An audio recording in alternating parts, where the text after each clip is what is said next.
Hi, this is Kim Broadway from the University of Florida, and today I want to talk to you about the triangle.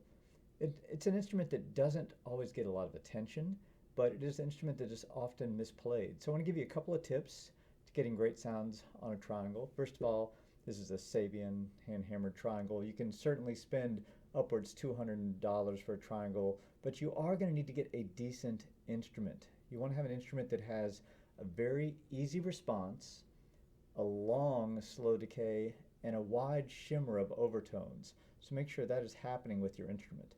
The next thing is you're going to want to get a very good clip. You can certainly make your own, but get something with a very thin double loop of wire here. You don't want anything that's a shoelace, a string, anything that's going to muffle the triangle whatsoever. And you want to make sure there's never metal on metal, that you never have this triangle hitting the clip in any way. Now, one thing I would recommend to you is I have a stand here, and I want to make sure I explain to you this is not what I recommend you do. But many times, people will clip the triangle to the stand. It seems to make sense because there is a clip. But trust me, this is not our best option for general purpose playing. First of all, without giving you a lot of explanation, I just want to strike the triangle once, not clip to the stand.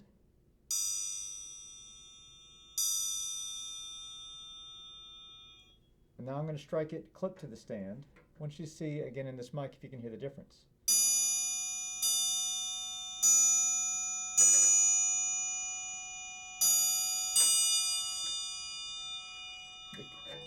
Because it is clipped to the stand actually becomes part of the instrument, and it actually vibrates and buzzes a great deal. So in general, I don't clip it to a stand. When I need to clip the triangle to something, I'd much rather clip it with two clips, and I would use a cymbal stand, something that's a really solid metal, or basically a cradle that's designed to hold that triangle. So the music stand is not our best option.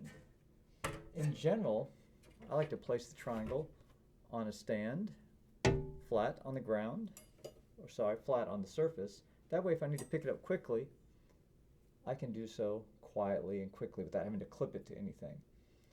The next thing is you want to make sure you have the appropriate beater. There are certainly beaters that are made that have this rubber on the bottom of it, but I usually recommend something that is more along the lines of this Stessel beater. It actually has a large striking point, and again it's got a little sleeve inside there to kind of not take away some of the contact, and you hold it on the smaller end. Sometimes people will grab this the wrong way and strike it with the small end. It's designed to be held with the larger end away from your hand.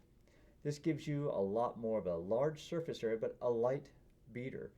As you can see, these two are approximately the same size, but this one is much heavier because it's a solid metal rod. It's not a bad beater, but you're going to find, especially for rolling, it's nice to have the weight on the end of that beater.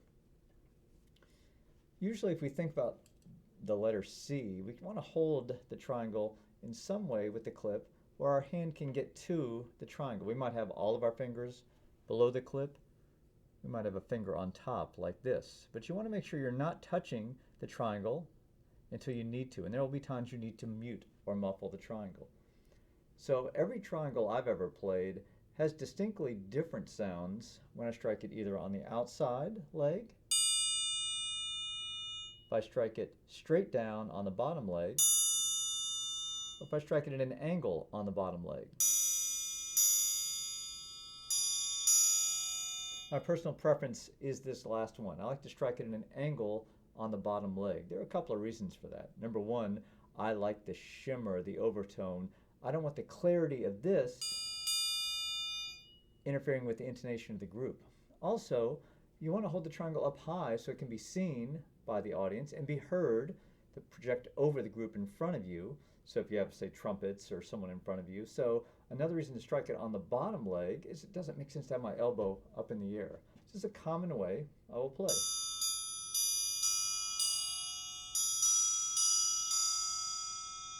There aren't a lot of complexities to the triangle other than the correct beating spots, certainly. And again, if you want something a little bit more articulate, and there are times, yes, I do play some of the excerpts towards the edge of the triangle. So really learn your triangle and figure out the best sound for that. Again, hold it up high. I always like to think about if I have the music stand and the triangle in line with the conductor, if I'm looking at an imaginary conductor over here, I can see all of those things at the same time. The next thing we need to think about, again, proper instrument, proper clip, proper holding, is we want to make sure we can mute the triangle. So when we mute the triangle, we use our hand, like this. Now, you want to make sure the triangle rings before you mute it. If you have a short note, don't just choke the triangle up so quickly. Make sure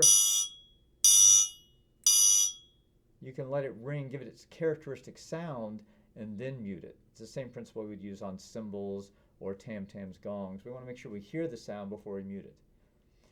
And then finally, when we're playing, we need to make sure that we can play a good roll. This is probably the element that we should spend the most time on.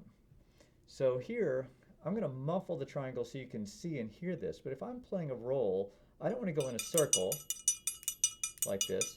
I want to pick a closed corner of the triangle. I have two choices, the top or the bottom. I'm going to move my hand out of the way so you can see a little bit better. The top or the bottom leg. If I play on the top leg, let's face it, my hand might get in the way.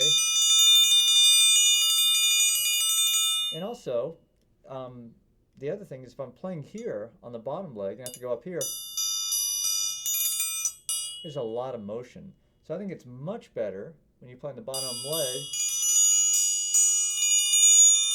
to stay in that bottom corner. It's a much more efficient motion. The other thing we need to think about, if I'm moving my hand straight up and down, I'm going to hit this straight at a completely perpendicular angle, but this I'm going to hit at a glancing blow. So when I muffle the triangle, you can hear that difference of sound because I'm catching this one straight down. That's going to be accented on that bottom leg. So what I want to do is make sure instead of going straight up and down, I want to turn my hand and hit that angle to make sure I get that type of sound. And then, a lot of times when we have the crescendo and decrescendo, we want to make sure we start very close in the corner, and then we crescendo. We can get pretty far away from that corner. Notice I'm not rolling really fast. If I try to roll too quickly,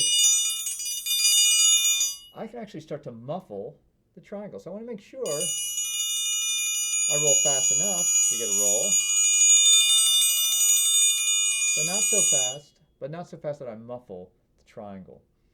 So it's a little bit more complex than we might think. To review, again, make sure we have the appropriate clip, not shoelaces. We want to make sure that we're using a clip where it is hanging in a way that the triangle is not going to spin too much. We want to make sure that we're hitting it with the appropriate implement. We're not hitting it with a stick. We're hitting it with a triangle beater. It's not a nail. It's not any kind of metal other than a true triangle beater. Hold it up, eye level. Make sure you get it up around the stand. Once again, don't clip it to the stand to play it. It's going to make excess noise. You want to make sure that you might lay it on a towel so you can pick it up easily. I tend to strike on the bottom leg, again at an angle, because I want to, once again, hear that easy response, that long, slow decay, and that wide shimmer of overtones.